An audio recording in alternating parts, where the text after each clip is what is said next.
Grandpa Ned always said the best stories start in the middle of a heartbeat, that frozen second where your brain hasn't caught up to your eyes yet.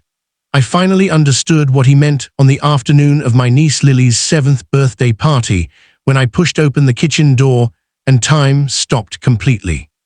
My daughter, Maya, stood at the counter with both hands painted red. I couldn't breathe. For 3 full seconds, I was paralyzed in the doorway, grocery bags sliding from my fingers, the sound of birthday balloons bumping against the hallway ceiling behind me. My mind sprinted through every terrible scenario at once: accidents, falls, broken glass, something worse, and my heart hammered so loud I swear the kitchen window rattled. Then Maya turned around, and she was grinning.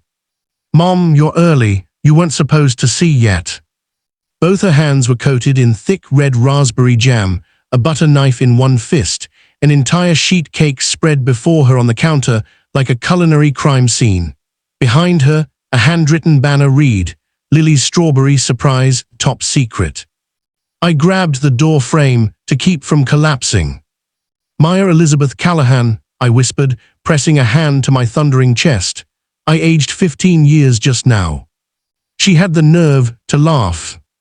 That was the moment Grandpa Ned shuffled into the kitchen from the back door, a folded newspaper tucked under one arm and a mug of coffee in his other hand, moving with the slow, deliberate dignity of a man who had witnessed 81 years of human chaos and refused to be rushed by any of it.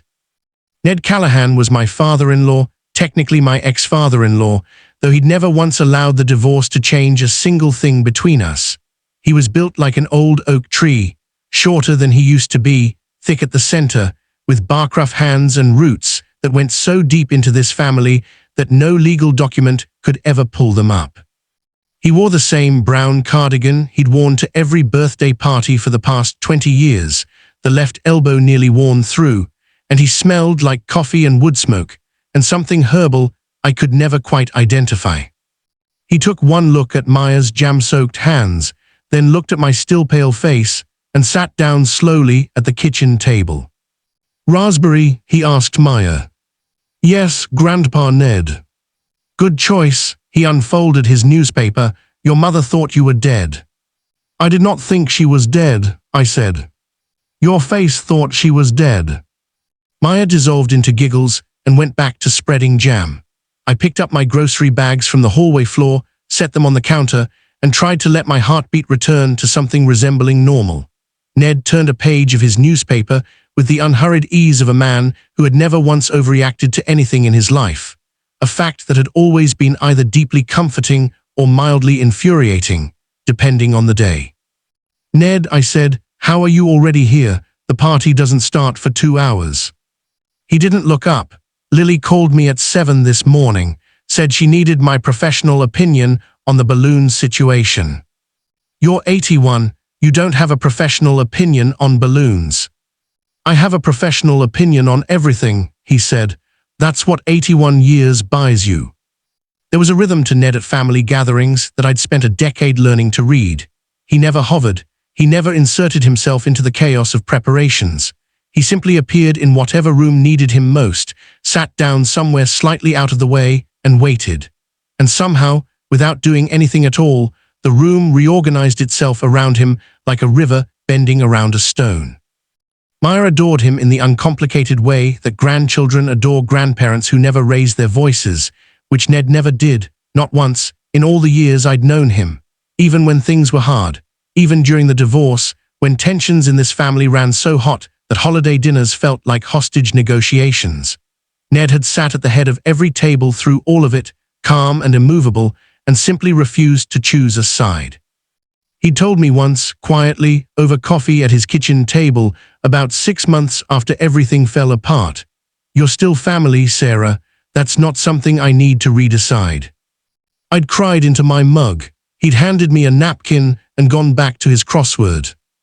By the time my sister Claire arrived with little Lily in tow, Lily wearing a crown of plastic gems and the expression of someone who fully expected this day to deliver miracles, the kitchen had transformed.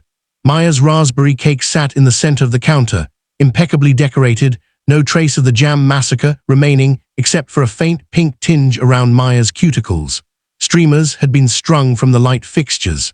The backyard table was set. Everything smelled like sugar and cut grass, and the specific anticipation of a 7-year-old's birthday. Lily spotted Grandpa Ned in his kitchen chair and launched herself at him with the full-body commitment of a child who has never once feared rejection. "Grandpa Ned." He caught her with both arms and grunted softly from the impact, then held her with the practiced ease of a man who had been catching flying grandchildren for decades. "There she is," he said, with a warmth in his voice that was different from his usual dry calm, softer at the edges, the voice he reserved for children and very old dogs. 7 years old, you're practically ancient." "I'm not ancient," Lily said, deeply offended. "Ancient is a compliment. It means you've been around long enough to matter." Lily considered this with great seriousness, decided she accepted it, and wriggled free to go investigate the cake. Claire met my eyes across the kitchen and smiled, the small, tired, grateful smile of a single mother who had pulled off another birthday on a budget and sheer willpower. I crossed the kitchen and hugged her properly. "How are you doing?" I asked quietly. "Ask me after the cake," she said. The party unfolded the way children's birthday parties do, in bright, loud bursts, with occasional crying that resolved itself in under 4 minutes, and a piñata situation that escalated far beyond what anyone had anticipated or planned for. Through all of it, Ned sat in his lawn chair at the edge of the yard, newspaper folded in his lap now, just watching Lily shriek with joy over her presence, watching Maya organize the younger kids into something resembling a relay race, watching Claire move through it all, refilling juice cups, tying loose shoelaces, redirecting a child who had decided that the garden hose was fair game. I brought him a plate of food and sat in the chair beside him. We didn't say anything for a while. That was another thing I'd learned about Ned over the years. He didn't feel the need to fill silence, and eventually you learned to stop trying, and then the quiet between you became something comfortable and oddly rare. "You scared me this morning," I told him finally, "in the kitchen, before you came in, finding Maya like that." He nodded slowly, eyes on the yard where Lily was now wearing an enormous bow from one of her presents as a hat. "Mine did that thing it does," he said, "jumps to the worst before it can get to the truth." "Exactly." "Does it every time?" He was quiet for a moment.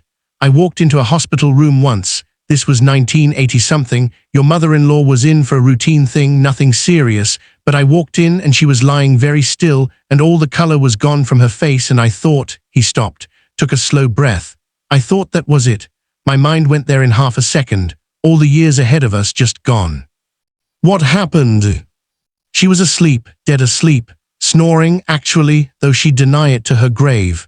The corner of his mouth moved. Nurse came in and had to shake her awake. Margaret was furious about being interrupted, said she'd been having a very good dream.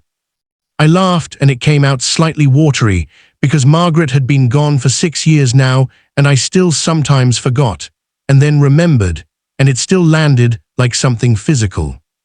Ned didn't look at me, but his hand briefly covered mine on the armrest between our chairs. "The mind's fastest when it's afraid," he said. "That's not a flaw. That's the thing that kept us alive long enough to have birthday parties in the backyard." Later, much later, after the cake was demolished and the last guests had gone and Lily had fallen asleep on the couch mid-sentence, still wearing her jeweled crown, I found Ned in the kitchen again, washing dishes quietly at the sink. "Ned, leave those. I'll get them." "They're almost done," he said, not turning around. I leaned against the counter beside him.